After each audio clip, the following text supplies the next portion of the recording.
Una cosa que quería comentarte y que te lo adelantaba un poco en el editorial, este tema de, quería que habláramos un segundo de la violencia. El otro día condenamos en este programa los hechos de violencia en los cacerolazos contra un cámara de 678. Dijimos que estábamos preocupados, ¿te acordás que yo había estado recorriendo los cacerolazos? Que estábamos preocupados por el ambiente hostil que había de los dos lados, del lado de las cacerolas y también del lado de los K, que se puteaban unos a otros. Y nos preguntábamos desde dónde se promueve ese ambiente hostil. La respuesta del gobierno fue curiosa. Mandaron a toda su mano de obra periodística, a su aparato de propaganda, a acusarnos a nosotros de ser algo así como autores ideológicos del cacerolazo y de la agresión. La frutilla de ese lado fue identificarnos con Cecilia Pando.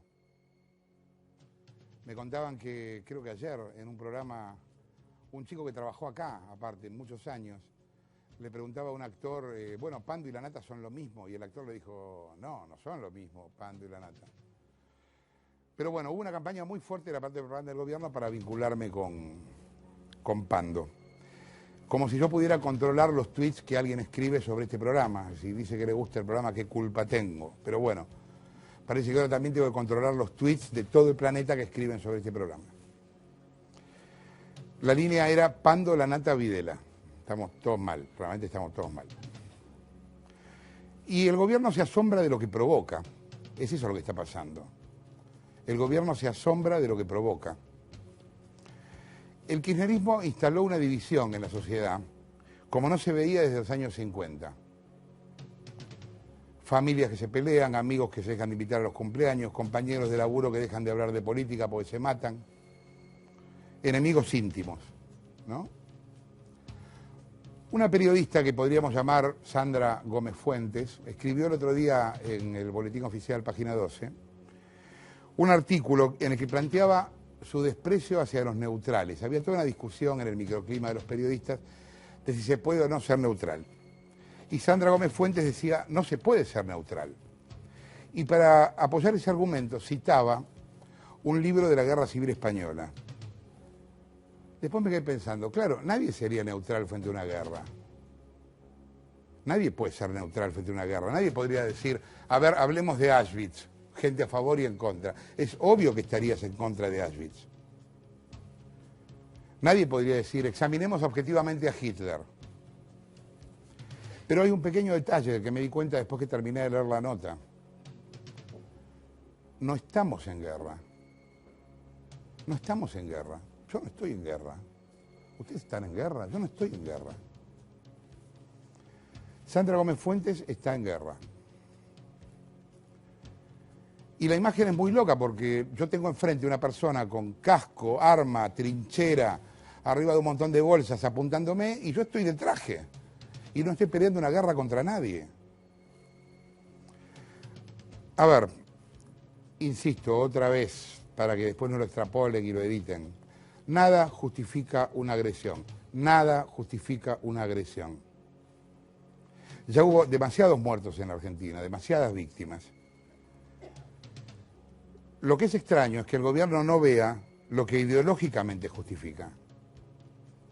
Se asombra el gobierno ante la violencia y por otro lado nos habla de la juventud maravillosa del 70 sin ninguna autocrítica frente a la violencia política. Yo conozco de memoria la historia de la represión de Estado, la condeno y me parece justa la cárcel a los genocidas. Pero ¿hubo alguna autoridad política que dijera, che, la guerrilla también combatió gobiernos constitucionales? No es solo que ejercían el derecho a la opresión, también combatieron gobiernos constitucionales, el de Cámpora, el de Perón, por ejemplo. Se podría decir que la posición del gobierno frente a la violencia política ha sido, hasta ahora por lo menos, una especie de condena leve. Y su discurso, mientras tanto, es de una significativa violencia verbal. Significativa violencia verbal. Los soldados de Cristina, ¿no? Lo decíamos el otro día en un monólogo, los soldados de Cristina. Bueno, son los civiles de Cristina. ¿Qué soldados de dónde? Y vos sabés que la batalla contra la prensa no empezó la semana pasada con el cámara de 678 o del de Telam o el de Canal 7. Empezó hace mucho con los, comillas, juicios populares al periodismo y con las campañas de difamación y con las agresiones físicas. No empezó la semana pasada. Otra vez. Nada justifica lo de 678. Pero creo que tenemos que estar en contra de toda la violencia, no solo de alguna. Mira, el monitoreo de agresiones a la prensa realizado por FOPEA en 2010 registra 109 ataques físicos a periodistas. En 2010, 109 ataques físicos. FOPEA no pertenece a ningún partido político, no está presidida por Mañeto, no forma ningún monopolio de prensa.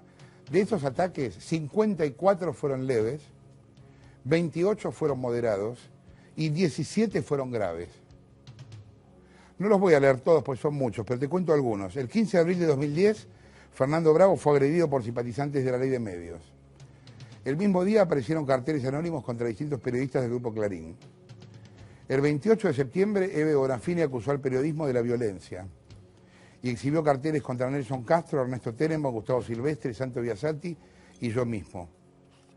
El 20 de octubre, trabajadores de C5N que estaban cubriendo el asesinato de Mariano Ferreira fueron agredidos por una patota de la Unión Ferroviaria vinculada al gobierno.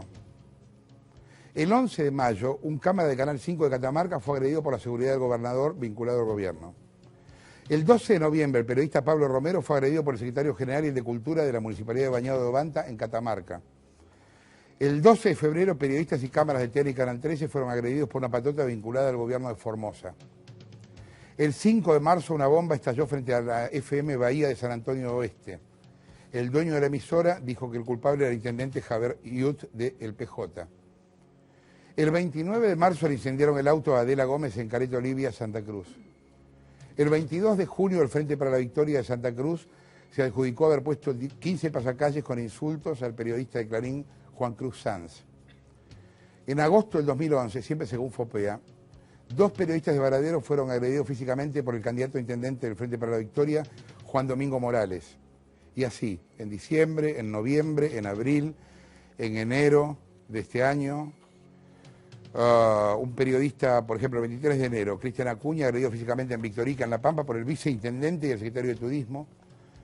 En noviembre, agresiones a periodistas en Córdoba a cargo del Sindicato de Empleados Públicos, etcétera, etcétera.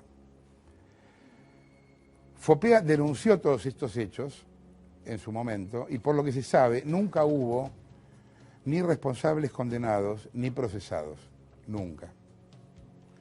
El gobierno se pregunta quién estimula la violencia.